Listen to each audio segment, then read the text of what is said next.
Okay, we're live. Sham. Okay, guys, welcome to another edition of the OpIndia podcast. Thanks to everyone who's going to be watching us live today, everyone that's joining us live. Thanks to anyone who's watching us later on.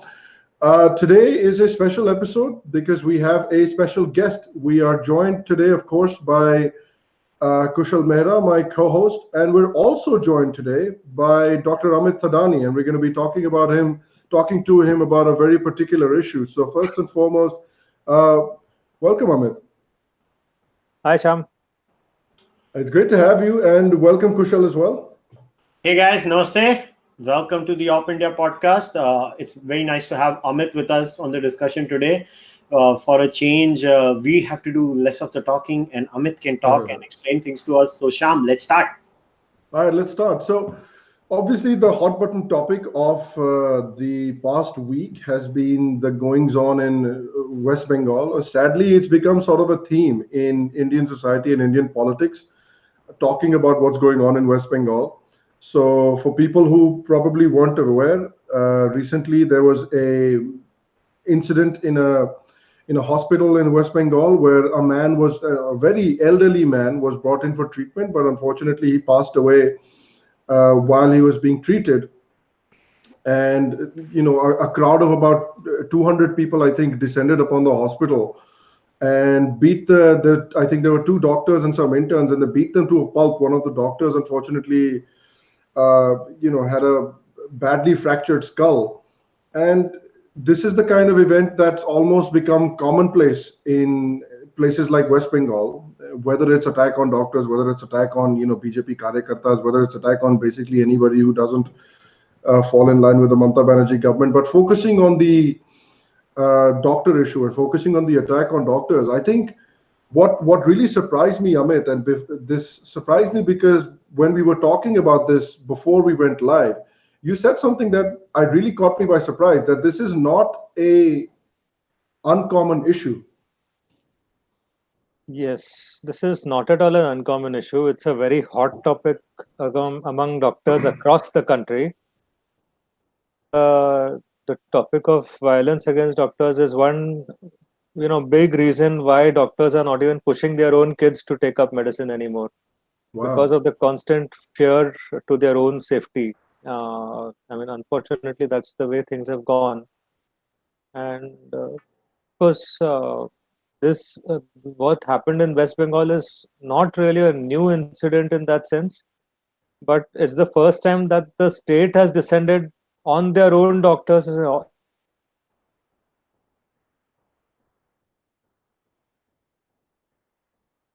No. Do we lose Amit?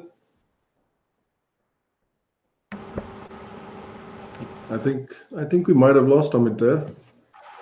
I think we have lost Amit. Let me see. Yeah. Let me message him. Yeah. Yeah, I think there was a little internet related glitch. I hope most people can relate. Generally, we're able to have maintain these things, but sometimes internet ka kya bharosa bhaiya. Yeah, Internet glitches, death and taxes. That's the new saying. yeah. You know what? They always happen. Oh, did you mute yourself too? Oh, okay, I see. Yeah, so guys, we're just waiting on hopefully Amit to join us back, and I think he might be back. There he is. Oh, Yeah, Amit, are you back? Hello? Yeah, Amit. It's okay. Can you hear me? Yeah, I'm here. okay, yeah. What's happening? Hello? Yeah, sorry about that. I think we lost you. Hello, hello. Yeah, we can hear you now. We're all breaking. Can you see Yeah, yeah, us? yeah. Yeah, I can see you. Okay, and you can hear us good as well? Yeah, yeah, Okay, good. perfect. Perfect. Sorry, carry Yeah. on. Yeah. I was saying this is not the first time that this has happened, anywhere. And even in Bengal, this is pretty routine happening, I would say. So this is the first time that we are seeing the specter of a sitting government, instead of trying to intervene and arrest the people who have done the attack, they are justifying the attacks and they are cracking down on the doctors. And what has happened is that the doctors have been called all sorts of names, BJP agent, Right. ABVP agents, and whatnot. And the fact is that by and large in these medical colleges and all, ABVP has literally no presence. Right. People don't have time for politics in medical courses, and these are legitimate concerns which are pan India concerns. These are not just Right. concerns in Bengal, which is why now you're seeing that medical associations across the country are going on support protests, and Monday we have a general strike across the country from 6 a.m. to 6 p.m. Right. So Amit, I had a question in regards to this specific case that has currently been unfolded in Bengal. What I'm not able to understand is what is the angle of the state government of Bengal as of now? Point क्या है ममता बनर्जी का? See, her statements have been bordering on ridiculous. That we have Mhm. already taken action against the people who did the attack. So you rejoin your duties. Now the fact is, out of 200 people, they are saying that also that 5 people we have arrested. Now we don't know whether they have actually arrested because they are neither releasing names nor photographs of those people. Now this is one issue. The other thing is that now are demanding assurance of their own safety. It's not they're demanding some money from someone or demanding a pay hike or whatever. Yeah. They are just demanding assurance of their safety. They are demanding presence of a police force which is armed so that they can tackle it in case. But here we are seeing that the police themselves are attacking the doctors. Like TMC party workers are attacking the doctors to try and force them to join the work back. And this is not the way things are done. This is simply not acceptable. Yeah, but okay. Now I wanted to talk about something which you just mentioned. You talked about this being a pan India issue. Now, why is it a pan India issue? What exactly is the problem now? And now let us take it both sides. Okay, so why do these occurrences keep on happening? I remember a while ago, if I remember correctly, there was some major problem happening in Maharashtra also, and that time doctors had gone on strike, and doctors had approached the chief minister of Maharashtra, the current chief minister of Maharashtra, Devendra Fadnavis too. It was something to do with safety of doctors, and तभी भी ऐसा ही कुछ हुआ था. A group of people had gone and beaten a doctor up while the doctor was on duty, and it had something to do with the death of a relative again. Now, here's my point. These skirmishes are going to go on happening. I don't know if people remember from Twitter also, there was another case of a bunch of Muslims going into Apollo Hospital in Hyderabad and Hyderabad, right? bringing the Yeah. whole bloody reception down completely, and unka bhi koi relative uska dehant ho gaya tha.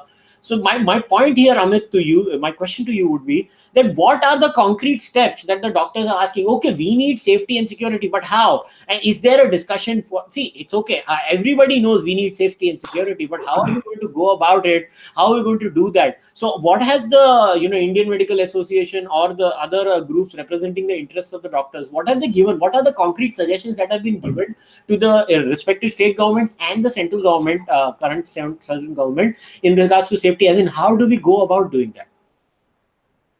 Yeah, see, there are multiple issues in this. Now, one is that there is a most of the attacks actually don't. So the common refrain which we get to hear is that तुम लोग patient को लूटते हो इसके लिए तुम लोग को लोग मारते हैं. But the thing is that most of the attacks, vast majority of the attacks are not in private institutions. They are in the government institutions where patient is actually not paying anything. You know, but it's the general frustration that builds up in the system, because of which there is a also a low frustration tolerance in the relatives. Mama ulta baat karega, staff nurse will not look properly. I mean, they are all overworked. They're in all these prescribed ratios of staff is to patient don't really apply to government hospitals, right? Because you have 100 patients and one nurse, and in a private we have been told that it's one nurse for six patients, right? So the same rules don't apply to government hospitals as they do to us. So the result is that due to the low amount of staff, there is a general frustration with the way things are going, even though the treatment is not going bad. But general frustration keeps building up in the relatives. Everyone is talking back to them, not communicating well. The essence of this is that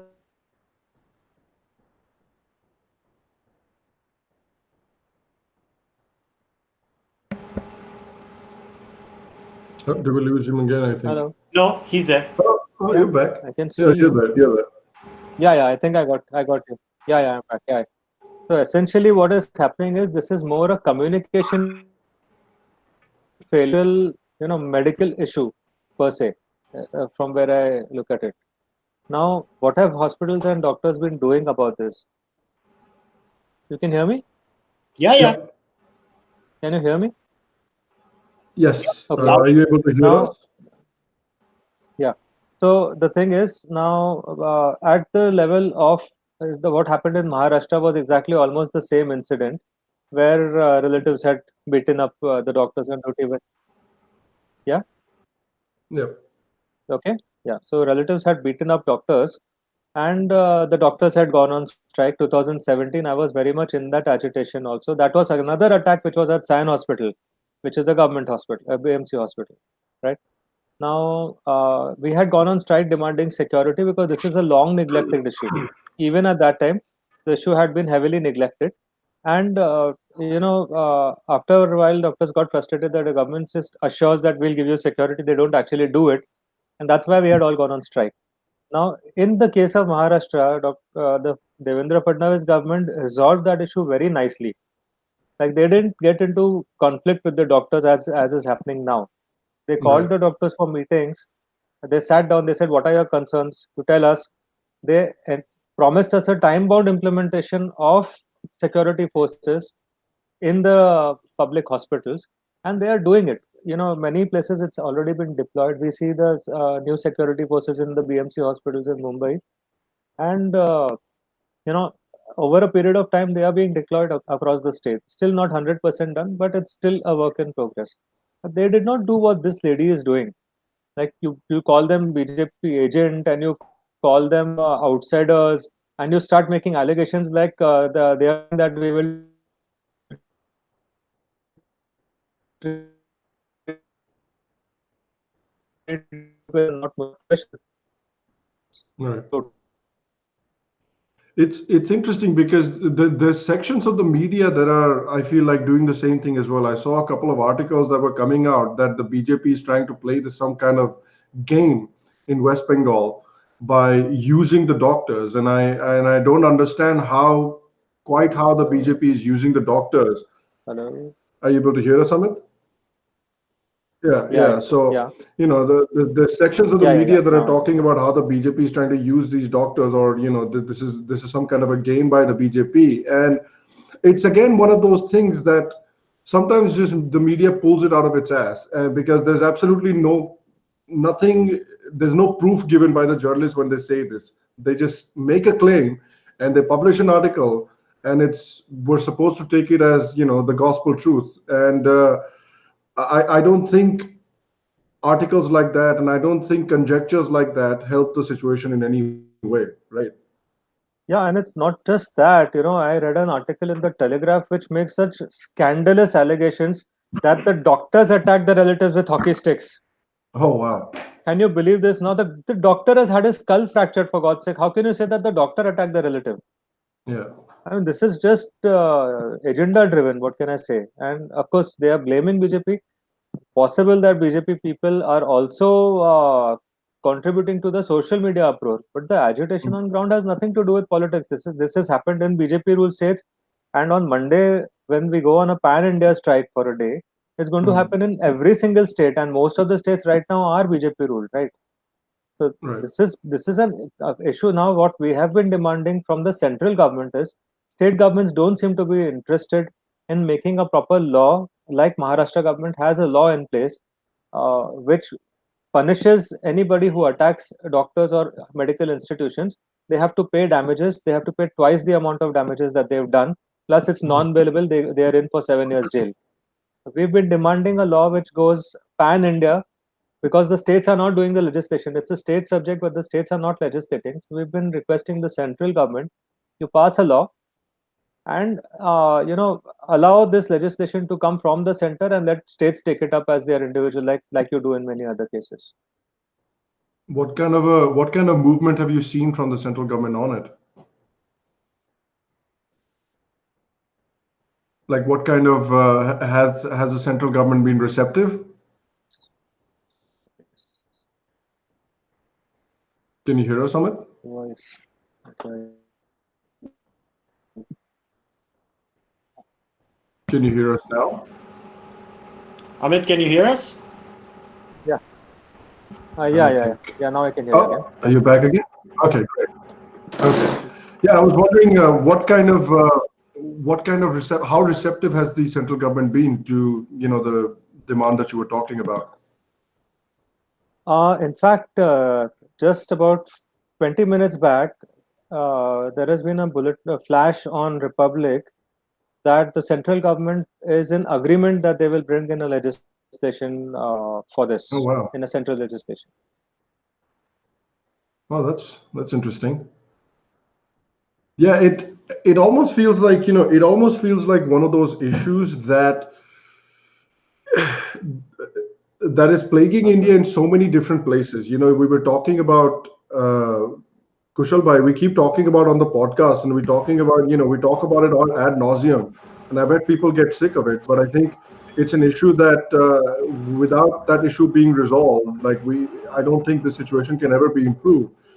And we were talking about the police, and we were talking about law and order, and we were talking about how poorly understaffed and poorly.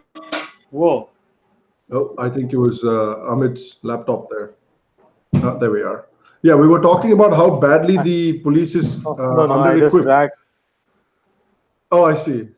And Yeah. it seems to me that that's the case with the government hospitals as well, where the doctors and the nurses are just poorly understaffed, and they're not able to, with the massive volume of people that are just coming in on a daily basis, they're just not able to deal with it. So on the one hand, yeah, you can understand the family's frustration as well, because you just have the one doctor and the one nurse for 100 people, and they're obviously not able to communicate effectively with you. They're not able to give you proper answers. So I can understand that as a family member who's concerned about their family member, you'll get very frustrated. I get it. On the other hand, you have to think from the doctor's perspective as well, that there's one person trying to take care of 100 people. That's not an easy job. Like here in the US, you have a very good doctor to patient ratio, and still, when I have a friend that I know who's a nurse. She comes back home and you talk to her, she's completely frazzled. She's like, oh my God, what a long day. And you just take that in the Indian context, you multiply that by like 3 or 4 times, and it's a pretty, I think it's a horrible situation all around, right? Yeah, absolutely. Yeah. So Yeah, so Amit, before I just wanted to ask you another question before you take this one on also, because I was just looking at the numbers which Sham has mentioned. Now there seems to be a confusion regarding this, and obviously Amit has had this discussion offline with me a few times. So Amit, I just wanted to clarify. So I'm just looking at the Financial Express. Some data has been presented. So tell me whether this data is accurate or not, or what are your views on this? So what I'm reading is that there are around 11, the allopathic doctor to citizen ratio. So I'm using this term for a very specific reason, because in India we seem to have all kinds of doctors. I mean, we have homeopathy too, and I don't want to get started about that. But so what so why I have to intervene is, so what is this ratio, Amit, exactly in India? So we keep talking about this ratio, that the ratio of student to doctors in India is very lopsided, and I'm using the health intelligence wing of the Directorate General of Health Services, which is under the Health Ministry. So there were figures that were revealed in the National Health Profile 2018 by the Central Bureau of Health Intelligence, and it showed that there was just one allopathic government doctor available for around 11,082 people across the country. Now the standard recommended ratio of, I think it's the WHO, or I don't know which one organization it was, is supposed to be 1:1,000. Now I remember once you were telling me ki these figures are not actually accurate for a country like India, because when you're looking at health ratios and it's stuff like that, you also have to look at alternative medicine, and doctors practicing alternative medicine also, and if you consider all of that, then the ratio is far better in India. Sorry, I had to intervene because I know this for a fact that Amit keeps raising this point. So Amit, can you also add that angle to it and cover the whole question which Sham has asked and I have asked too? So the thing is that the ratio definitely is continuously misrepresented. We do not have a shortage of doctors in India. We have a problem of distribution of doctors and not a shortage. Most of the doctors, allegedly Ayush practitioners, are actually doing allopathic practice. This is a fact on ground. You cannot deny this. Very few of them are actually doing the qualification which they have. So they are de facto allopathic practitioners functioning at GP level. Okay. Now, the other issue in this, what you said, is that the ratio 1,000 population is the ratio which is. Can you hear me? Yeah. Yes. Yeah. So 1:1,000 population is what the ratio of doctor to. But this is, you have to understand that these are standards of the Western countries, and Mhm. we don't charge like Western countries, to be able to survive at that ratio. Nevertheless, we have that kind of a population. If you add the allopaths, we have that kind of a ratio. But the thing is, most of the doctors are actually in the private sector and not the government sector. The vacancies are in the government sector are not filled. Last time we had this discussion with Kushal, if you remember, that up to 90% of specialist seats are lying vacant, anywhere between 40 and 90% across the country. So that is the kind of vacancy in the government sector which is not being filled out, and we need to fill out that vacancy. That itself will solve a lot of issues, plus increasing the number of residents, which is happening now. The numbers of resident doctors available in these institutions is abnormally low for the kind of workload which they have. And this is because the MCI has continuously put in these norms that one teacher for one student at PG level. It's Hmm. humbug.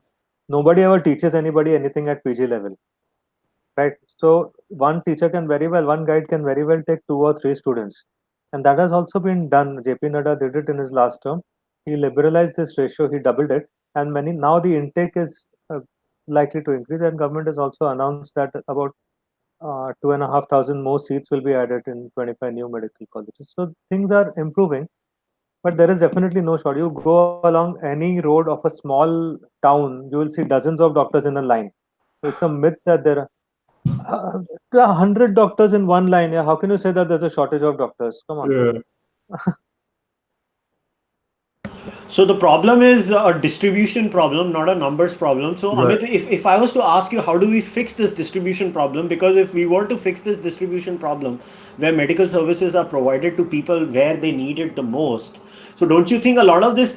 I think sometimes even what happens is we are all stuck into these tiny clustered urban sprawls. I mean, that is another problem which leads to rising frustrations in our country anyways. So do you think if we were to have a scenario where doctors were going at the places where people are need most people need the treatment, etc., etc., do you think a lot of these problems are also interconnected with each other, with the frustration of the patient, the frustration of the doctor, etc.? No, I don't know. I don't think the distance wise is a concern. Because patients are okay with traveling longer distances. I don't think the distribution matter is that. But ideally, as the government making some efforts to put in a proper network of telemedicine across the country, uh, which will enable the consultation to happen without the patient coming physically there. Sort of like I had given this proposal to Maharashtra government, and I guess it couldn't happen because the fiber optic connectivity isn't there yet. That the medical colleges at district level, like we have an emergency room, like every hospital has an emergency casualty sort of. You have an e-casualty where the doctors are posted there, and they are linked up with each primary health center at a fixed time every day. So instead of the patient going there, the consultation happen. You have this emergency room where doctors are posted, and the consultation can be done at that time itself. So that saves everybody a lot of headache. The main hospitals don't get overcrowded. The treatment can be started at PHC level if possible, and if some specialized work is needed, physically the patient needs to be there, then only the patient travels. Otherwise, it's all done, like that. Now, with the district hospitals being converted into medical colleges, there is a good chance of this actually materializing. Hmm. So I'm looking forward to that. Let's see what happens. All right, so Sham, do you have any other questions? No, so far so good. It's it's good to hear that the situation is being addressed, but it's just unfortunate to see the situation being politicized because I don't know. I don't know how that helps the situation in any way. नहीं, वो तो Yeah. Simple है यार। India में तो अभी state election है, तो अभी तो और कुछ नहीं था, तो अभी डॉक्टर की स्ट्राइक हो गई है, डॉक्टरों ने स्ट्राइक कर दी, ममता बनर्जी ने उसको एक्सटेंड करके बोल दिया है। बंगाल की आइडेंटिटी का सवाल आ गया इसमें भाई साहब। बंगाल की आइडेंटिटी खतरे में है। तुम बंगाली नहीं बोलते हो, तुम जय श्री राम बोल रहे हो उधर। देखो, इसके लिए डॉक्टरों को मार पड़ रही है। माता जी तो गाड़ी रोक रोक के लोगों को डांटती हैं आजकल। Well, बंद yeah. करो।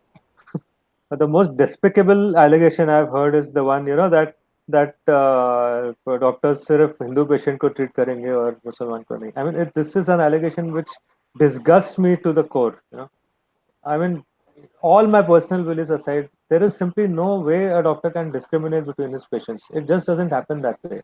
Yeah. Well, it is what it is, man. And by the way, we just had a super chat. Rajiv Roy, thanks a lot for the super chat. We really appreciate your support.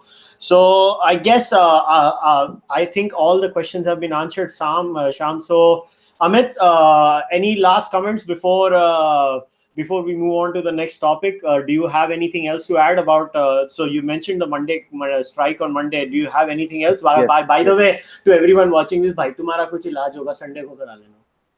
Sunday emergency services will be running 6 a.m. to 6 p.m. on Monday. There will be a general, maybe the OPDs may not be working, but emergencies will be attended to. Okay. So that shouldn't be a problem as such. And I really hope that we do not have to do this regularly. That's all I can say. That it's doctors are also overwhelmed. They are in a very high risk profession. They are dealing with that. It's not possible to save everyone, and they also get frustrated when patients don't do well. So frustration builds up in both sides. Right. And I find it very sad that doctors have to tell their children not to become doctors. I don't think that this should happen in any good civilized country. No, absolutely. I agree. And again, Amit, thanks a lot for joining us today. Thanks a lot for helping us understand this issue better, helping us understand this issue on a more sort of macro scale, because we were looking at it from a very localized, obviously, vision. But thanks for making us understand this on a more national level. So thanks again for joining us. Thanks again for helping us out with this topic. It was great having you on. Thanks a lot. All right, Amit. Bye-bye. Bye. Take care. Take care. Okay, guys, that was Dr. Amit Thadani. It was obviously fantastic to have him on. It was great to again get a look at this issue, a very serious issue, from an actual doctor's perspective, and see how they're feeling about it. See what's actually going on about this issue in a national discussion. See what the doctors are demanding. See what the government is doing about it. So it was very enlightening. So I'm glad we were able to have him on and have that discussion. Okay, moving on.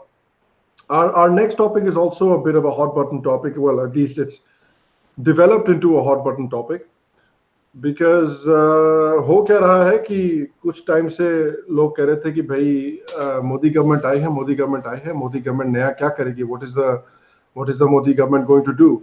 So basically what has happened is the Modi government has announced scholarships for 5 crore students from minority communities, including 50% girls, in the next 5 years. Union Minister Mukhtar Abbas Naqvi on Tuesday said that the scholarships will be provided for pre-matric, post-matric, and professional and technical course studies.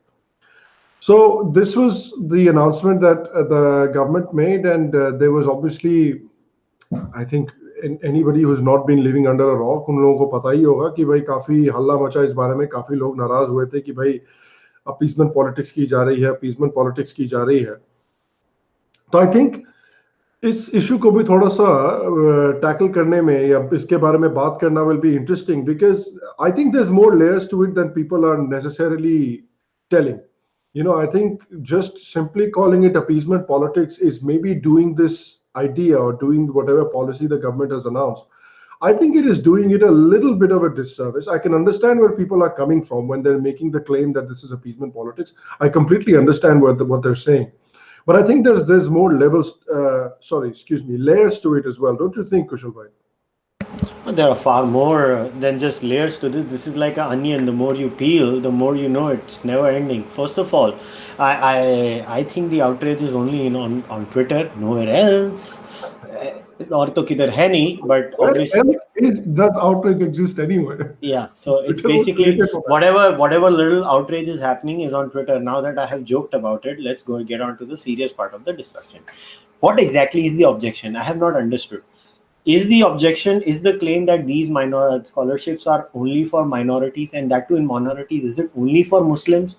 See, can a state come up and say we will only do it for Muslims? No. Even if they say for minorities, they'll have to define the minority in the legal sense. And in India, from whatever law I have understood, minorities are not only religious minorities, they are also linguistic minorities, by the way. So first question is, it is not just for Muslims. It can't be just for Muslims. It will have to be for Christians, Muslims, Sikhs, Jains, or whatever is considered a minority in the legal sense according to the central government or the state government. Secondly, the sort of basic thing you have to do with every scheme in India is whenever a scheme is launched for X group, you have to say that is it launched for Y group or not. I mean, all you have to go to is let's say ये बीच में ये जो इतना बड़ा शगुफा हुआ था कि it started with this ना free coaching for SC and OBC students, for minority students. It started for that ना, right? Right. It started from free coaching for Muslims, right? It started from that. So I'm just going to try and share a screen, Sham. So tell me, can you guys read this? Yes. Okay. I can see it. So very simple. I'm going to share this screen with screen. क्या हो गया मुझे? So read this. This is a scheme of free coaching for SC and OBC students. Yeah. I'm on the Ministry of Social Justice and Empowerment. So what does the objective of the scheme say? The objective of the scheme is to provide coaching of good quality for economically disadvantaged, scheduled caste and other backward classes candidates to enable them to appear in competitive examinations and succeed in obtaining an appropriate job in public-private sector. The implementing agencies are central government, state governments, UT administrations, PSUs, autonomous bodies, etc., etc. Courses भी clearly mentioned है. आप eligibility criteria भी देख सकते हैं. This is a government ministry website. I'm just using this as an example to make a larger point. Now I'm going to stop the screen share. Now here's my point. My point is, in India, in a country like India, we are a socialist country. Now we can have a fundamental disagreement with how this country works and how the government structure works or how the governance structure is made. Now that is a valid point and a discussion to be had for another day. But to make an accusation on the government that they are giving special treatment to the Muslims is, I don't think, fair in this case. I think every scheme in India is first created for SCs, STs and OBCs, and uske baad similar arrangements are done for others. So it's a hierarchical setup. It is Operation Olympics. If you didn't, it's not as if 2019 happened, Modi became the prime minister and everybody was like, "Huh? Schemes hoti hai India mein?" नहीं भाई, 1950 से schemes ही थी India में और कुछ था ही नहीं. This is how our governance has always happened. So I don't know the whole reaction on Twitter. Like, "Oh, Modi ये कर रहा है." भाई उससे पहले भी यही की थी. 2014 में भी ये schemes थी. उनका सिर्फ नंबर बढ़ा दिया गया होगा और कुछ नहीं किया गया होगा. And naturally, if Mukhtar Abbas Naqvi is a minister dealing with specific affairs, he's going to talk about that. Now, if you have a social justice minister, minister specifically looking into tribal, SC, ST or OBC affairs, they'll make announcements of that. But I have yet to understand what the fuss is about. Is the fuss about how dare the government do something for the Muslims or the minorities in this country? Then I think I'm not with those people. If the outrage is about, is this the right way to go about it? Do we have to create schemes this way? Well, that's a larger discussion. Then we have to bring in reservations. Are reservations valid? And that's a different. I think a lot of this discussion is totally misguided. Now, I am more than happy to be educated on something like this, whether this kind of a scheme is constitutional. Now, if somebody comes up with evidence and shows it to me and says, no, only for Muslims, a scheme has been created only for Muslims and it does not exist for any other person and it is uniquely available for Muslims, then I am with them. Then I say it is a problem from whatever little research I could do. And I'm not a great expert, although I have worked a little bit in implementation of government schemes in rural India and urban India. I can tell you with confidence There is a scheme for everything. Sham, you'll be surprised. So I'll give you an example that every state government, I think, has around a 9% share of their entire budget for SC and STs, by the way. Right. In that, I'll give you an example of a Thakkar Bappa scheme. Now, Thakkar Bappa scheme has some allocation of 30 lakhs or something. I'm just giving you an example. If I remember correctly, 30 and 32 lakh hota tha, 32 lakhs. And in that, you can't execute a project of more than 10 lakhs. So the amount of one project can't go beyond 10 lakhs. But you can use that scheme anywhere, by the way. Anywhere. You can use it to buy, let's say, build a road in a rural area. You can use it in the school. You can use it for solar panels. You can use it for X. You can use it for Y. So that discretion is actually down to the level of the bureaucrats. It is Right. they have been empowered. They take the decision. So what I'm trying to say is, you just open the statute books. Boy, we have a scheme for everything. You want to give them vocational training. People, you need vocational training. Silai kaise karna, welding kaise karni, etc., etc. There is a scheme for that. How do I know? I chose people and sent them for that training. By the way, Right. government pays for that. You want a scheme dedicated for SC, STs, OBCs. I found out that you can even get a scholarship to study abroad. So what's the point? I did not get what the fuss was all about. I think the main question that people might raise is, is this scheme available to, or are these kinds of benefits available to people in the general category? And secondly, I think the other thing that people might be talking about, and again, I don't see how this is directly the BJP government's fault, but I think it's the point that people could raise was that, shouldn't Hindus be declared minorities in certain states, or shouldn't they be able to get the benefit of this scheme in certain states? Yeah, that's a fair enough point. That I am willing to have a discussion on that. That if so if the point somebody is raising is that we need to redefine the meaning of minority in a constitutional sense, pan India, and these schemes have to be brought down to the state level, and India is a federal system where states can have different minorities. So let's say if we go to Punjab, the Hindus are a minority in Punjab, Kashmir, and Arunachal, Hindus become a minority in those states. I am more than happy to have that discussion, and I think people who are making that point make a very valid point. That was not the Twitter outrage. Right. The Twitter outrage was, क्यों कर रहा है ये scheme? क्यों दे रहे हो आप ये scheme? अरे boss, ये outrage ही wrong है. You can't say that you are a democracy, you are a socialist republic where every bloody thing and every group is appeased by a scheme. Then how can you say we will appease everyone else but not you? It's not possible, man. You can say what you want to say, but it's not going to happen. I mean, I just think it's silly. And that's my opinion, not OpIndia's opinion. OpIndia can have its own opinion. I'm just giving my opinion. My opinion is crystal clear. I don't like socialism. I believe in a meritocratic system where, yes, there should be a special case for SC, STs, where they deserve reservations because of the historical wrong, and they are genuinely given a raw deal. The rest of the reservation should be created in such a way that everyone else other than the SCs, STs should be given reservations on the basis of their financial background. If you want to do that, I would say just tank all of that. Just keep it for the SC, STs. That's my view. We should go to the pre-Mandal days, not the post-Mandal days. That was my view, but that's okay. That's a minority view in this country. I think I must be the only one who carries that view. But I just can't buy this line of argument that, the BJP is applying the Sachar committee report thing. Boss, the BJP is basically what? BJP is a socialist party that delivers socialism better than the Congress. Yeah. What were you expecting? Exactly. And if you actually look at what Mukhtar Abbas Naqvi said with regards to the scheme that they're passing as well, they're talking about, where is it, right? Yeah, it's right here. While speaking to the media, Mukhtar Abbas Naqvi said that through the scholarships, the Modi government is trying to create an atmosphere of healthy, inclusive growth by eradicating the disease of communalism and appeasement politics. And with regards to how this scheme will work with madrasas, is saying that madrasa teachers across the country will be trained by various institutions in mainstream subjects such as Hindi, math, science, computers, so that they can mainstream education to madrasa students.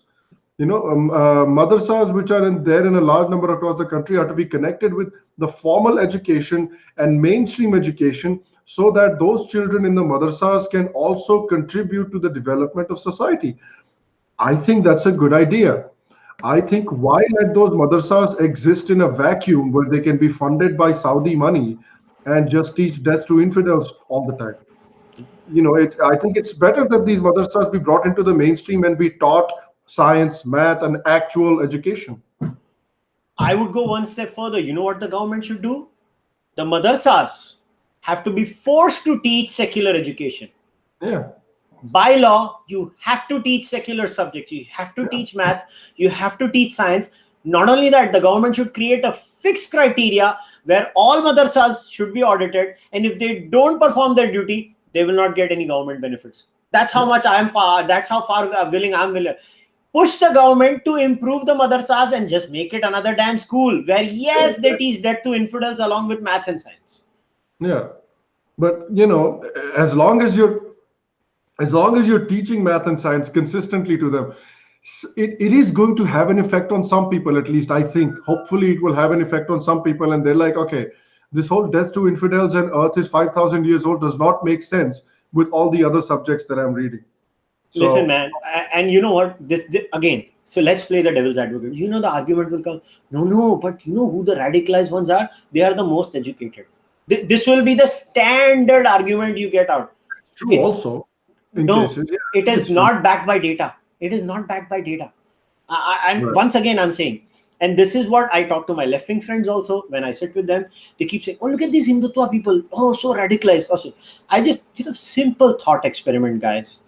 There are 20 crore Muslims in India. There are 100 crore Hindus in India. Even if 1% of them are trigger happy, willing to kill, and willing to blow you into smithereens, we cannot live in India. Yeah. Because 1% of 2 crores, math kar lo. And 1% of 100 crores. Chalo, Hinduओं को 1% नहीं, charitable Hindutva crowd 0.5 कर दो. आधे 0.5 कर दो. 100 crore का 0.5. 100 crore is still a lot. I mean, what are we talking about? Look, people by and large are nice outside of Twitter. On Twitter, people are a-holes. Right. It's just the platform is meant for a-holishness. Right. That's all people do over there. And it has hijacked your sense of reality, hijacked all your confirmation biases come true on Twitter. Because you know what? You want to prove a point, it can easily be proven on Twitter. Because the algorithms work like that. They look at what you click and what your attention stays on. They keep on showing you that.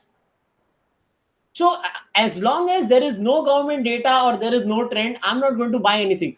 Is there a radicalization problem of Muslims in India? Hell yes. Is it worrisome? Hell yes. Do you think the solution is making them even more isolated in this country? That's exactly the point. That's exactly the point.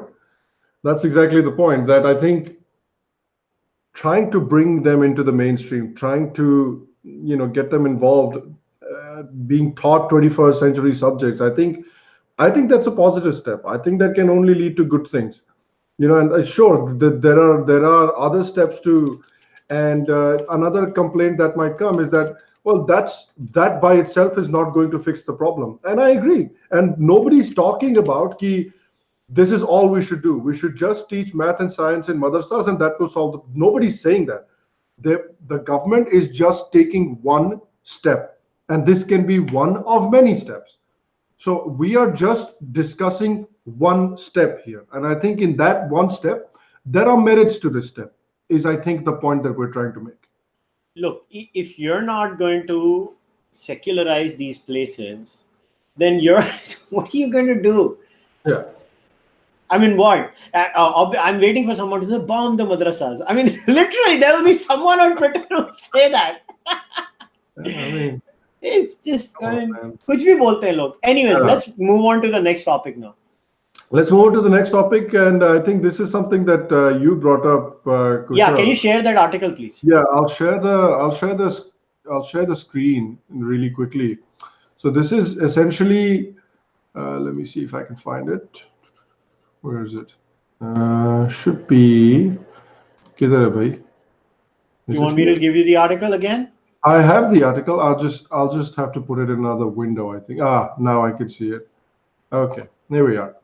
So this is basically an article that was published by Rashid Kidwai in ORF. He basically says that why we need a special law to curb mob lynching. I find this again every now and then this pops up. Something like this pops up. Last in Modi 1.0, this also popped up. I'm forgetting the name of the law that they were suggesting. But this popped up in Modi 1.0 as well when they were saying that we need a special law, we need special provisions to tackle mob lynching.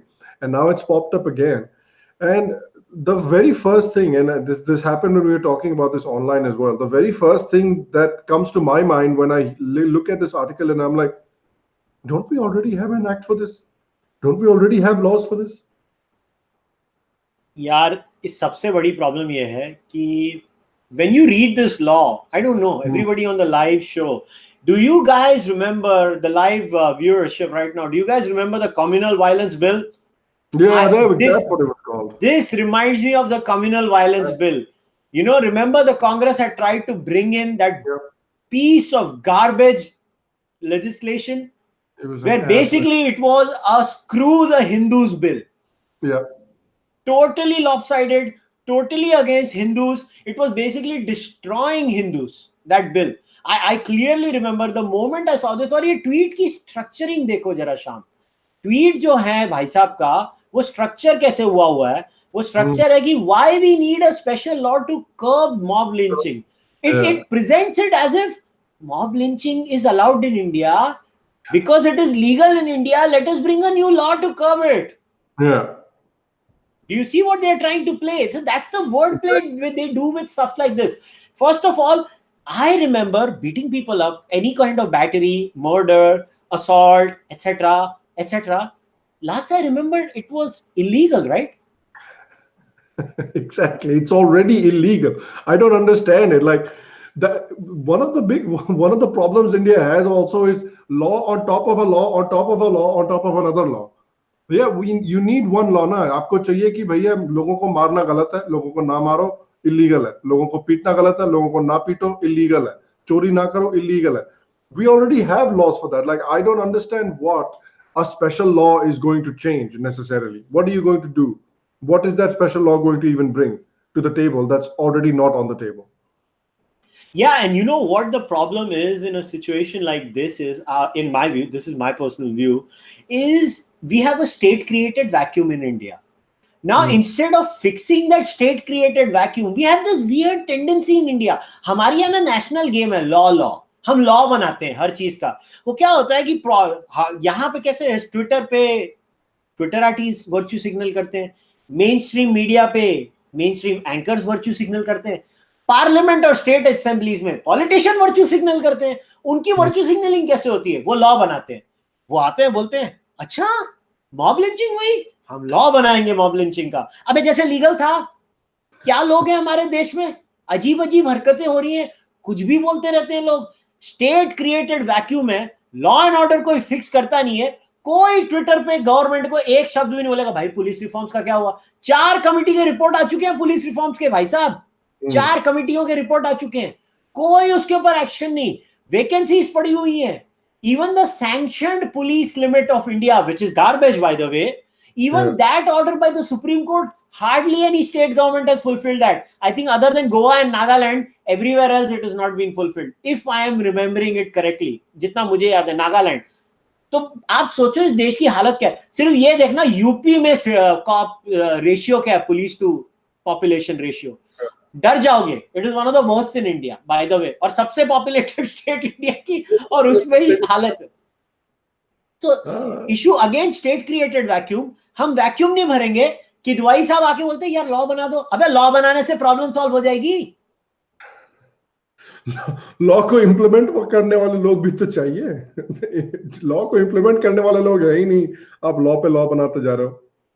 Yeah, it's just, man, I'm telling you, it is just one of those things. It is as stupid as it gets. And beyond a point, honestly, मैं इस conclusion पे आ गया हूँ. I've just stopped bothering myself with all of this. कुछ भी बोलते रहते हैं लोग बिना सोचे. क्यों? क्योंकि हमको एक clickbait या article बनाना है. नया law चाहिए हमको, नया law. बस हमको अच्छा लगता है ताकि और टीआरपी बढ़े और मेरे को 4 क्लिक मिले और मेरा टाइम पास हो जाए. वही बात है. India is a implementation disaster, and for your information, everybody who watches this, India has one of the most draconian laws on planet Earth. ये एक चीज याद रखना. Not only we need law and order in this country, we need to change some laws in this country, friends. Because the day the state starts implementing all those laws with efficiency, मर जाने वाले हो तुम लोग. एक याद रखना, India है ना, हम लोग दो चीजों पे चल रहे हैं. एक है कि अच्छा है लॉज इंप्लीमेंट नहीं हो रहे हैं क्योंकि लॉ इंप्लीमेंट करने के लिए स्टेट मशीनरी नहीं है, नहीं तो इतने गंदे लॉ है बैंड बच जाएगी. दूसरा है कोई इंप्लीमेंटेशन नहीं हो रही है, इसके लिए वायलेंस हो जाती है कई बार फ्रीली. शुक्र मनाओ, इंडिया बाय एंड लार्ज धार्मिक अहिंसावादी सोसाइटी है. ये तो हिंदू आइडल्स हैं, इस देश के हिंदू धार्मिक संस्कार हैं जिन्होंने इस देश को बचाया हुआ है. नहीं तो ये तो जंगल जलेब सोसाइटी हो जाती थी, पता नहीं क्या कहाँ हो जाता था. जंगल जलेब. वही बात है. I think it's basically like आपके राइट पैर में प्रॉब्लम है और आपने बाएं पैर में सर्जरी करवा रहे हो. बेसिकली वही बात है. Focusing on the wrong things. Okay, moving on to things we liked and things we disliked this week. So Kushal bhai, what was something that you disliked this week? So what did I dislike? मैंने जो dislike किया था वो था मैंने तुमने tweet किया भेजा था ना. भेजा था क्या? मैं देखता हूँ. Yeah, so it was Mr. Nitish Kumar's proposal. अरे Mr. Nitish, yes, let me pull that up right now. So let me open that up in a new page. Where we go? You want me to share the screen, Sham? No, I have it now. All right, here we go. So I'll read it for the people who are watching this. Bihar cabinet led by CM Nitish Kumar yesterday approved a proposal to punish with a jail term sons and daughters who abandon their elderly parents. The proposal has provisions of punishments which would go up to the imprisonment if wards don't look after their aged parents properly. Why is the government Can some एक सोचो यार श्याम, गलती से कोई American बंदा India में आके रहना शुरू होते ना, वो हिप्पी टाइप के जो बोलते oh I love Vedanta, I love yoga, I just love it so much, और वो इंडिया में आके रहना शुरू हो गए और फिर वो अपने माँ बाप के साथ नहीं रहेंगे बिहार में और उनको जेल में डाल देगी हमारी government. It's I don't know what to say. I don't know why the government needs to become parents. The government is for passing laws, making sure nobody's killing anybody, and stuff like that, and obviously a few other functions. But I don't understand why the government needs to be our moral arbiter. I don't know why the government needs to be our parent. कि नहीं देखो, जब बुढ़ापे में माँ बाप mummy papa का ध्यान रखना है वरना जेल में डाल देंगे 7 साल के लिए. अबे तुम हमारे बाप थोड़ी हो बे. Let me handle my life. कमाल का, मतलब इंडिया में this bloody nanny state is an incredible thing. And you know what the funniest part is, मैंने जब ये बोला था why should the state do this on Twitter, हम लोग जब तुम्हारे साथ तुम्हारे बच्चे करेंगे ना, अबे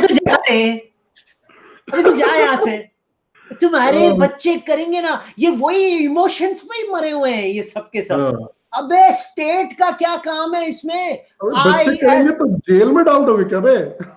अरे मतलब अरे मजाक बना दिया है हमारी जिंदगी को. ये कौन लोग हो तुम लोग को, और कोई काम नहीं है ये?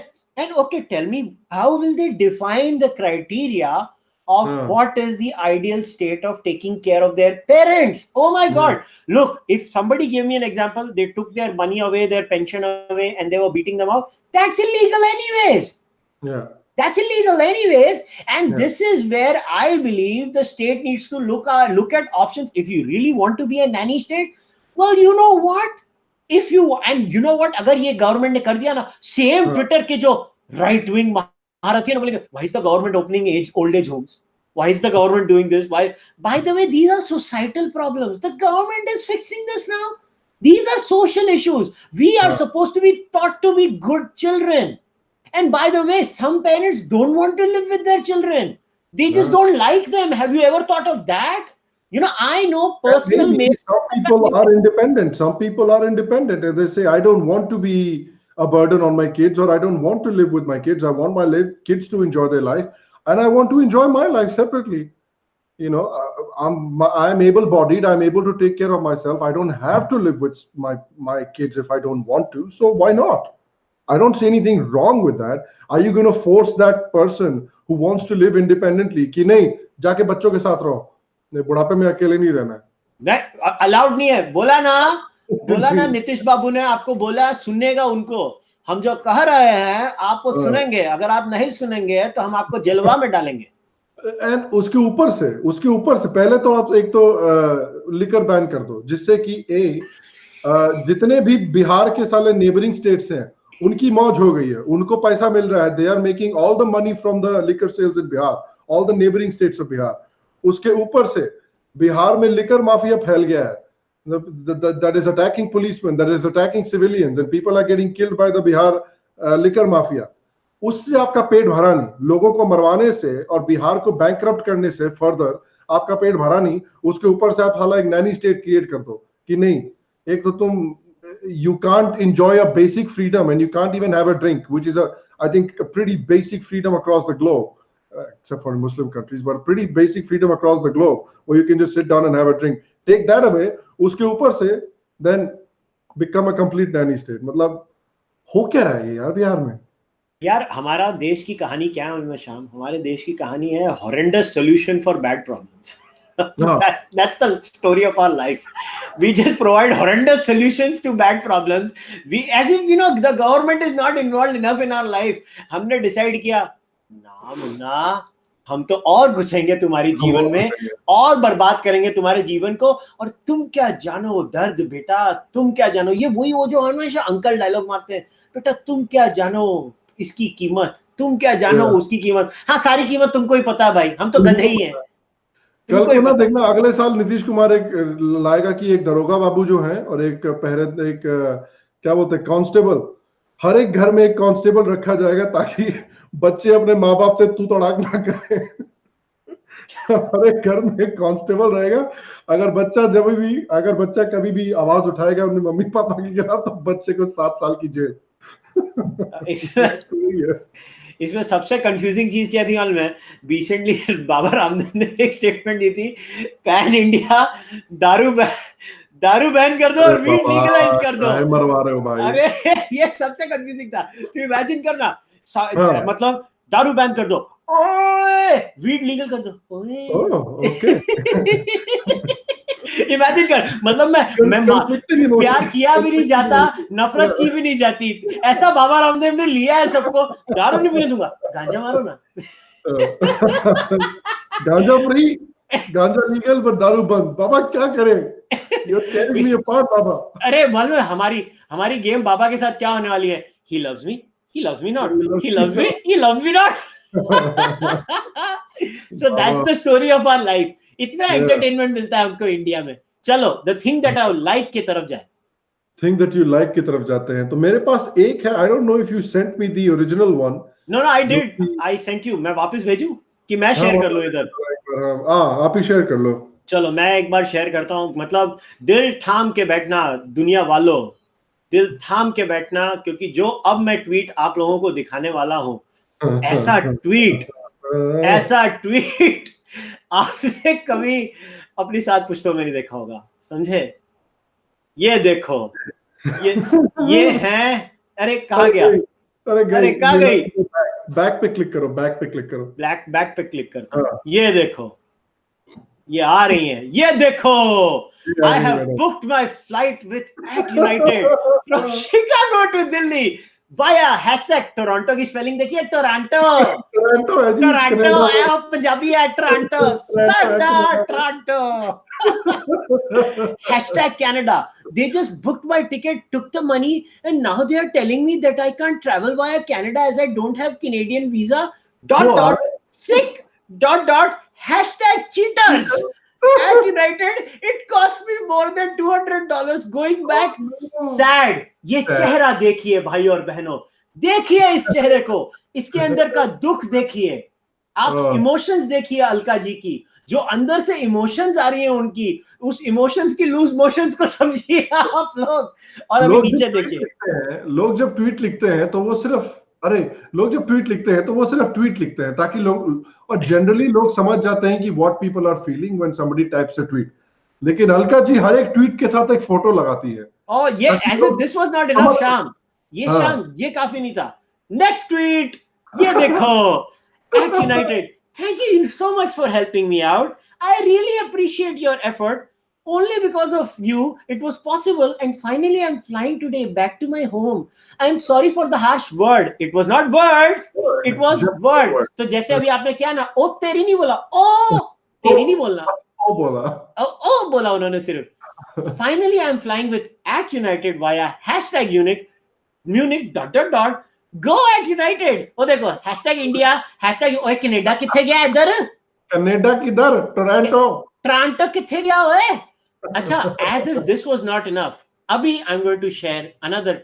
मैडम अभी इंडिया वापस आ गई हैं, अभी इंडिया वापस आ गई हैं, कलेजे को मेरे ठंडक नहीं मिली है भाई और बहनों।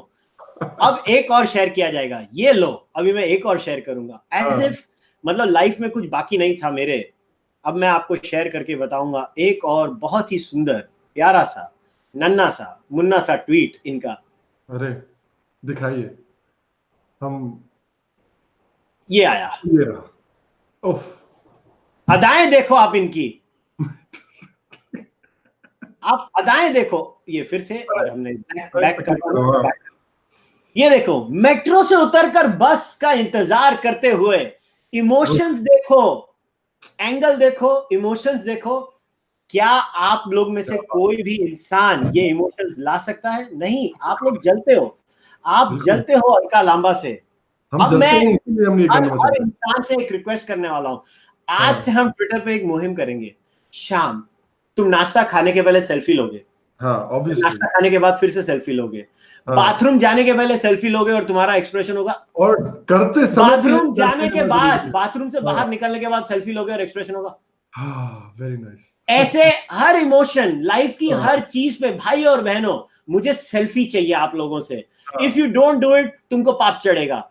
कल से ट्विटर पे हैशटैग अलका लांबा रॉक्स करके एक हैशटैग चालू करो और हर इंसान अलका लांबा को टैग करो। बोलो नाश्ते के पहले, नाश्ते के बाद, हगने के पहले, हगने के बाद, नहाने के पहले, नहाने के बाद, ऐसे करके उसको इतने सारे भेजो कि वो बंद कर दे सताना लोगों को भाई और बहनों। वैसे उसको बंद नहीं करना चाहिए, शी इज क्वाइट एंटरटेनिंग। क्या कहना है Shaam? Entertaining, I completely agree. ये एंटरटेनमेंट हमेशा चालू रहे। I am a big fan of this entertainment.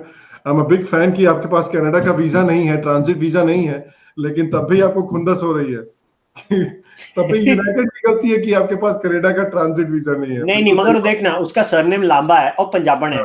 Lamba Punjabi होंदे ने, तो उसने टोरंटो बराबर बोला भाई, टोरंटो ही है, साडा कनाडा ते साडा टोरंटो है। मैं रहंदा सी मिसिसागा विच, जदों मैं कनाडा विच रहंदा सी, और रेडियो ते ऐड आंदी सी, साडा टोरंटो। मैंने टोरंटो लिख दिया। Alka Lamba ji, thank you very much for the entertainment. Okay, now let's go to something that I hated. And this is basically, I don't know if you probably won't be able to hear it, but let me pull it up. This is a video from HuffPost. This is a video from HuffPost.in that basically talks about, let me play it. This is a video that if you wanted proof that the future is queer, look no further than this inspiring drag kid, Desmond is amazing. तो apparently ये एक 10 साल का बच्चा है जिसने who's now apparently a drag king and a drag queen. I don't know what they call it these days, but something to do with drag he is. And just the shame about these kinds of things is that's what we're doing now. That's the shame about these kinds of things, that I don't know. I have no problem. Again, I have to preface this by saying, because if you don't preface it, then you immediately become a Nazi. But I have to preface this by saying that I have no problem with how people want to live their lives.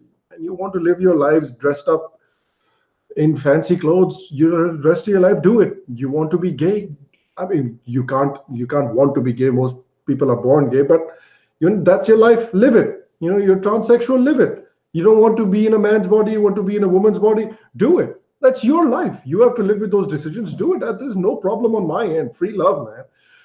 My only weird thing is that how much does a 10-year-old know about anything? What does a 10-year-old know about anything at all? So I sometimes I don't understand. You know, I don't know if telling a little child who's 10 years old that this is who you are is probably the best way to go. I would rather encourage them to maybe hold off till they're 15, 16, and if they still feel that way, yeah, go ahead and live your life. But I don't know how much a 10-year-old knows about what they are, who they are, what they want, what they don't want. I was 10, I don't even remember what I was doing when I was 10 years old. My brain wasn't even bloody working back then. I was 10 years old. Obviously, my brain wasn't working. So I don't know. What is your take on this whole thing? Because, we're not saying here that you should not be allowed to live your life as a drag queen. I'm just saying that maybe it's a bit abnormal to do it to a 10-year-old child. Well, obviously, it's abnormal to do it a 10-year-old child because what happens is in situations like this, you have a very weird scenario. It is Yeah. presented as if it's the freedom of the child, but actually, it is the imposition of the whims and fancies of the parents on the life of the child. This is what is happening right now. The parents who have become ultra woke, ultra left leaning, are trying to impose their lifestyle and their views on the children.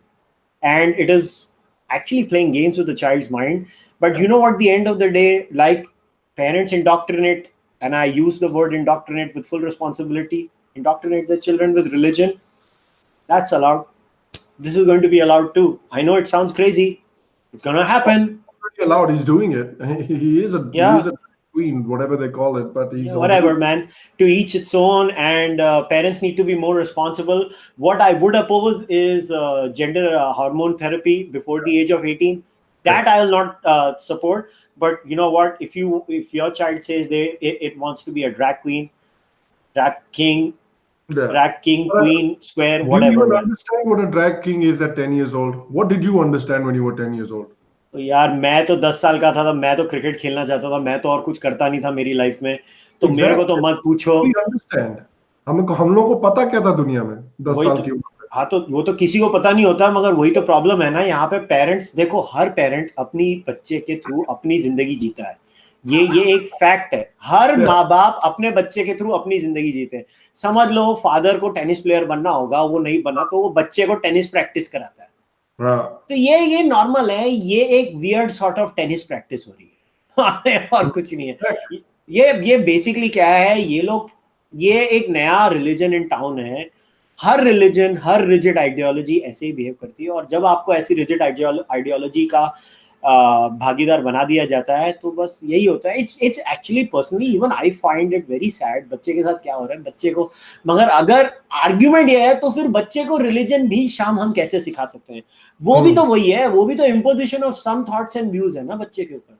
मैं नहीं कह रहा हूँ कि religion नहीं सिखाओ, religion भी सिखाओ घर में, ड्रैग क्वीन भी सिखाओ, बस सुसाइड बॉम्बर बनना मत सिखाओ. वो नहीं, वो वाला थोड़ा ज्यादा हो जाता है. वो चीटिंग ना करो, वो cheating. Yeah. I mean, I don't know. I see your point, but I think there's still a difference between a spiritual tradition and a religion, because in a spiritual tradition you're teaching people, you're not in a spiritual tradition, I feel like you're not teaching people that so and so, you are thinking so and so, but anybody who thinks not so and so is absolutely wrong, and is absolutely your enemy. So when you're teaching a child that, I understand the point there, and I understand your point in general as well. But I still think that there's a difference between, communicating a spiritual tradition with a child and communicating an exclusivist idea with a child. No, see, I would not agree with you on that. I'll tell you why. Because spiritual teachings do teach you exclusivity. What the hell do Bible, Quran teach you? But do we consider? I don't understand if there's a spiritual aspect to the Bible or the Quran, because There where, is. We don't agree with it, but there is. no, but do we call that spiritual? Because generally understood meaning of spirituality is that you're trying to find something, or you're trying to explore. Is the meaning, is the general understood meaning of spirituality that you're trying to explore something in your own mind? But where is the need for exploration in the Bible and the Quran? All the answers are right there. So what exploration are you doing? नहीं है, ऐसा नहीं है. देखो, you can use many cases. Like I'll give you an example. It's unbelievable. As a Gnostic, I'm actually speaking up for Christianity and Islam. What the hell am I doing? But yeah, there's a Sermon on the Mount. There is deep philosophy in that. I don't agree with you. There could be I'm not deep talking about, philosophy. there is philosophy, but isn't it a, it's a pretty definite answer. There's a pretty definite answer to everything almost provided. You can make the case, there's a very good case to be made about Sufi philosophy, but then but then the case to with that is that, is Sufi philosophy really following Islam to a T? I don't think it is. Well, see, then again, then we get into the problem is what is real Islam. Well, everybody's Islam is their version is real Islam. I mean, I don't agree with that, but that's what. So a Quranist will say I reject the Hadiths. The Sunni Hmm. will say I reject. I accept both the Hadiths and the Quran. Then in them also they will be like this Hadith is right, that Hadith is wrong. So Yeah. it goes on ad infinitum. Somebody says the 72 virgins are actually 72 raisins. One translation in the Syro-Aramaic version You says see, it is not virgins, it's khajur. that Actually, sucks. yeah. That really sucks for all those people who blew themselves up. Yeah. अबे Really अपने आप को sucks. मार दिया जाके मिला resin. That really sucks for you, dude. Oh no. अबे कहाँ बोला है लड़कियाँ? कहाँ है लड़कियाँ? मैं आ गया. ये लो बेटा. ये पैकेट में है 72 resin. Enjoy. Oh man, that's really, it's gonna suck so much. So yeah, what can you do? So let's move on Yeah. to the thing that you like now. Yeah, thing that I liked. Thing that I liked was also, well, this is something that I think is genuinely important because we are in a situation where we were absolutely bombarded. पिछले 5 सालों में we were bombarded with the idea कि India में beef lynchings हो रही हैं, and beef lynchings हो रही हैं because of Hindu fascism. There is no other way to explain it but Hindu fascism. And most mainstream media का यही, this has been the line of communication for 99% of mainstream media कि भैया ये, this is Hindu fascism and that is why this is happening. But thank goodness for somebody like Swati Goyal Sharma, who is relentlessly and tirelessly been working on this issue. And my real shout out to Swati, because she's been working very hard on the issue. And this is a Swarajya article that basically talks about, you've heard repeatedly about beef lynchings, but has anybody told you about the dark underbelly of the beef mafia? And it has a video about Swati actually speaking to farmers on the ground, going to places like Alwar, going to places like Noida, speaking to farmers on the ground and finding out how how the beef mafia works, what are the actual problems that they're facing. If somebody gets their cow stolen, what is the recourse that they have? And you talk to these farmers, and these farmers are heartbroken because they have no recourse in a lot of cases. They say कि यार हमारी गाय चोरी होगी, police तो हमारे लिए कुछ करेगी नहीं, क्योंकि भैया एक तो पुलिस है नहीं उतनी, पहली बात. दूसरा, पुलिस को बड़े बड़े केस झेलने होते हैं, पुलिस एक गाय की चोरी के बारे में क्या क्या करेगी.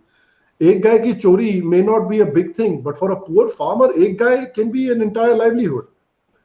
The third thing, sometimes police जो है, अगर आप उस पुलिस के पास जाते हो तो आपका केस हैंडल के लिए कभी कभी पुलिस पैसे हटने की कोशिश करती है आपसे. तो पहली बात, एक तो आप गरीब हैं, उसके ऊपर से आपकी जो सोर्स ऑफ लाइवलीहुड है वो चोरी हो गई है. तीसरा, जब आप पुलिस के पास जा रहे हो, पुलिस कह रही है पैसे दो तभी हम डील करेंगे. तो there are people that are completely at their wits end कि भाई हम करें क्या. So when you have these people who are completely at their wits end, who have no other recourse, इनको लगता है कि भाई करें क्या, तो दे से कि ठीक है, कोई गाय चुराने आएगा हमारी, हम ही पकड़ेंगे उसको. और this might surprise you, this might surprise a lot of people, but guess what? Civilians do not have the same training to deal with crimes that the police has. So when civilians try to solve crimes, obviously things go sideways. Obviously things do not go according to plan. People get hurt. people die. That is what happens when civilians try to solve crimes. And but when you actually read the entire story, when you read one side of the story, it's very easy to say Hindu fascism ke wajah se ho raha hai. But when you try to find out the entire story, you realize that the problem is actually a lot darker, a lot deeper, a lot more complex, and a lot more depressing than just Hindu fascism. Because this kind of a problem is a lot harder to solve than just screaming Hindu fascism on Twitter. This is a much more serious problem to solve. And really, kudos to Swati for tackling these issues and for actually, she's one of the few journalists that is actually working on this issue diligently. So I think she's doing some great work, and I just wanted to give her a shout out. Oh yeah, I totally agree with you. Swati is doing fantastic work, and she's shared some really great stories. What I like about her is she just presents the facts, and she Yeah. lets the facts do the talking. Beyond that, she doesn't care. That's how good old journalism should have been. But obviously, journalism does not exist in that space anymore. So yeah, I think you've covered it pretty much, and I really can't add much more to that other than that Swati is awesome. Swati rocks, and we wish Swati the best. Alka also rocks. नहीं देखो अलका की बात अलग है देखो actually Swati को भी ऐसे करना चाहिए before going to the story selfie Selfie with every. After the story Swati selfie I'm in Alwar, selfie. I'm leaving Alwar, selfie. I'm with this farmer, selfie. I'm with another farmer now, selfie. मजा आएगा but आज हम लोग ने thing I like and thing I hate के बाद आज एक स्पेशल सेगमेंट है अरे, we had to add the thing all of us like. The whole of humanity likes this. So I'm going to share something for all our viewers of the OpIndia podcast. So दिल थाम के बैठना दोस्तों. मैं आप लोगों को अभी एक ऐसी चीज दिखाने वाला हूँ जिसको देखने के बाद आप लोग बोलोगे ये हमारी जिंदगी में क्या हो रहा है. I think I know what this is. Oh, sir. Sir. I don't know if this is a parody account or a real account. You know what? I don't give a damn. I don't care. I don't care. एक minute. I'm just going to put it back on the screen. भाई और बहनों, ये पढ़ो. Respected sir. I love your daughter Malia Obama so much, sir. I wanted to marry her only, sir. After marriage, I will change my name as Jai Kumar Obama, sir. भाई और बहनों, सब लोग इस बंदे को फॉलो करो. My favorite. सोगनाज, पता नहीं क्या है ये आदमी. जय कुमार सोगाना. मैं इसको साष्टांग प्रणाम करता हूँ. भाई ओबामा अंकल और मिशेल आंटी, जरा नजरें कम इन पर डालें. My favorite part about this tweet is that he didn't even tag Obama. But he just down the आसमान में. I have thrown it into the universe. और जरा उसके नीचे अभिषेक द्विवेदी ने रिप्लाई जो लिखा है ना, his TL. I am telling you go follow him. और इसकी TL में ना earlier tweets पढ़ो. क्या I am telling you, this is the thing, the whole of humanity. I recommend everyone who's going to watch this podcast. तुम लोग Barack Obama, Michelle Obama को tag करो और बोलो रिश्ता है सर आपकी लड़की के लिए. सर जरा हमारे जय कुमार को देखो. सर जी डॉक्टर है, अच्छी फैमिली से है, लंडा डॉक्टर है. क्या चाहिए और आपको? स्वैग देखो, ओबामा को समझ पड़ेगा. ओबामा स्वैग की कदर करता है. इस आदमी का जो स्वैग है ना, मैंने कभी ऐसा स्वैग मेरी लाइफ में नहीं देखा. मैं कहता हूँ मान गए सर. मतलब what a man. Amazing. What a man. Thank you very much for blessing our timelines with this, Jai Kumar ji. Yes. So Sham, over to you now. Okay, guys. I hope you enjoyed today's episode. If you did enjoy today's episode, please make sure to subscribe to the OpIndia YouTube channel. OpIndia produces a lot of great content. They've been working very hard at making fantastic content for you guys. So please make sure to subscribe. press the bell icon. That's how you often get notified by YouTube if a new video of Op India comes out. So make sure to press that bell icon. Make sure to leave a like. Make sure to leave a thumbs up. All these things help us in the algorithms a lot, and helps our videos and helps our podcast get discovered by more and more new audiences. So leave a like, leave a thumbs up, leave a comment. Let us know what your favorite story of this week was. Let us know what your favorite story was that we covered. Let us know if Alka Lama rocks or not. Whatever you need to let us know, just let us know in the comments. So leave a comment. And yeah, so it really helps us out. So make sure to subscribe, make sure to leave a like, and we will see you next week. And I will leave you as usual with Kushal Bhai for the final word.